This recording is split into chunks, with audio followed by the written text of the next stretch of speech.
আপনাদের শত শত শিক্ষার্থী আছে, সেখানে সিলেকশন প্রক্রিয়াটা আসলে কিভাবে হয়? তারা আসলে এটা খুব এটা কতটা ফেয়ার গুরুত্বপূর্ণ। কিভাবে করেন? হ্যাঁ, এটা অত্যন্ত গুরুত্বপূর্ণ একটি প্রশ্ন আপনি আমাকে করেছেন, আজকে কেউ করেনি।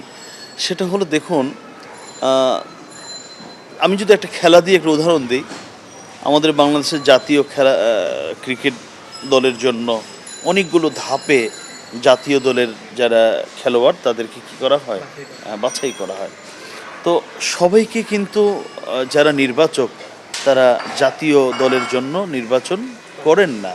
কারণ তার সেই প্রতিভা আছে কিনা, সামর্থ্য আছে কিনা, সে সেখানে যেতে পারবে কিনা, এগুলো সবগুলো বিষয় কিন্তু অত্যন্ত চিন্তায় রাখতে হয় মাথায়।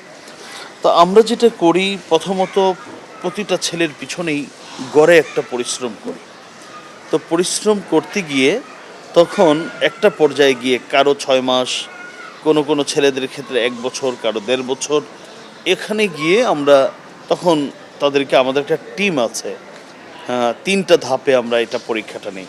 একটা হলো সাধারণত ওই তালার যিনি প্রধান এবং সব ওস্তাদ মিলে উনি একটা পরীক্ষা নেবেন, বাছাই করে বলবেন যে এই কটা ছেলে বেশি প্রতিভাবান, যাদেরকে দিয়ে অনেক সামনে এগিয়ে যাওয়া সম্ভব।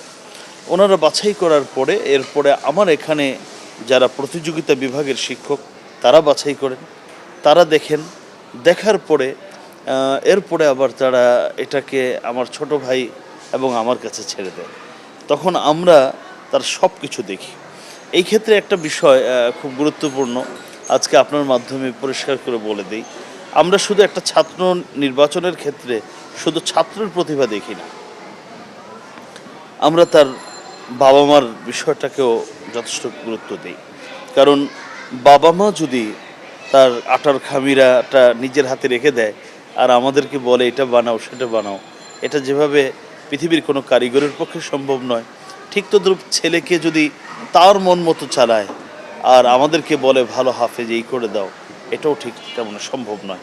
তখন আমরা অনেক সময় অভিভাবক বাছাই করি যে এই অভিভাবকটাকে দিয়ে সে আমাদেরকে কতটুকু হেল্প করবে, আমাদের সহযোগী হবে কিনা।